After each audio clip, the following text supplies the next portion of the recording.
Telecommunications and Convergence, made by Sergio Esteban Martinez Perez. First, let's talk about what convergence is.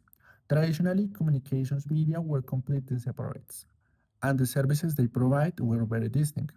Broadcasting, voice telephony, and online computer services, each of these operate on entirely different platforms. We have TVs and radios for broadcasting, telephones for voice, and computers for data. But today, Convergence is changing all of that by combining these platforms into one single operating platform. As mentioned in the second bullet, is essentially the merger of telecom, data processing, and imaging technologies.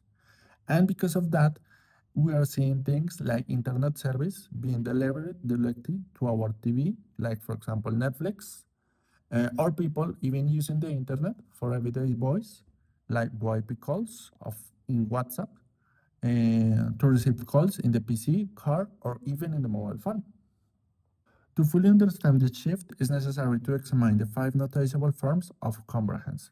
The first two are the functional convergence and the technological convergence. The functional convergence implies that technology today offers more functions and services that it was initially designed to provide.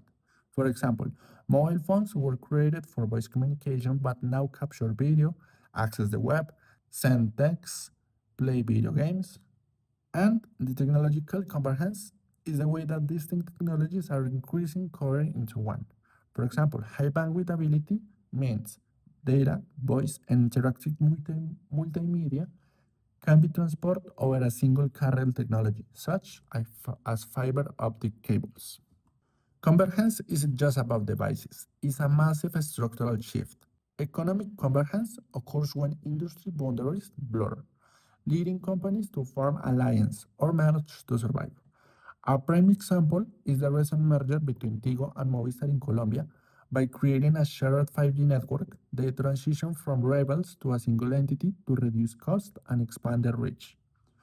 We see the same pattern in the USA with AT&T's acquisition of DirecTV, where a telecommunication giant absorbs a media provider to offer a suite of services. However, this is only possible through political convergence. It happens when national regulators merge or adapt their policies to manage the new ICT landscape. For example, in South Africa, the broadcasting and telecommunication authorities merged into a single entity called ICASA to regulate the entire sector. And for example, in Colombia, the government and regulators have to modify their policies to allow the infrastructure sharing between competitors, demonstrating that when technology converges, laws and authority must also converge. As the world of voice-only telecommunication declines, providers can no longer control the entire value chain. Success now depends on combining a company's own strengths with partner capabilities to meet the specific customer need. A perfect model example of this is Firsty. They represent what are often called insurgent business models by using a freemium model where users get global mobile connectivity and VoIP calls simply by watching ads. They are completely changing the roles of the games. Firstly, doesn't need to own a physical asset of a network to provide a global services. Instead, they are using their partner's network and they are offering voice and data roaming at practically zero cost for users. Conclusions.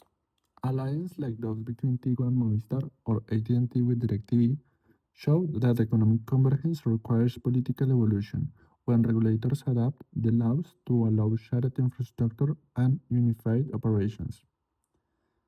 The evolution of the sector is not only technological, but depends on the synergy between its functional, economic, political, and geographical forms, allowing unique devices to offer global multimedia services that were previously completely separate. And finally, a question I throw out to the people watching this video. Do you think that traditional carriers will disappear in the face of models like Firsty? Or will they manage to adapt in the time? What do you think?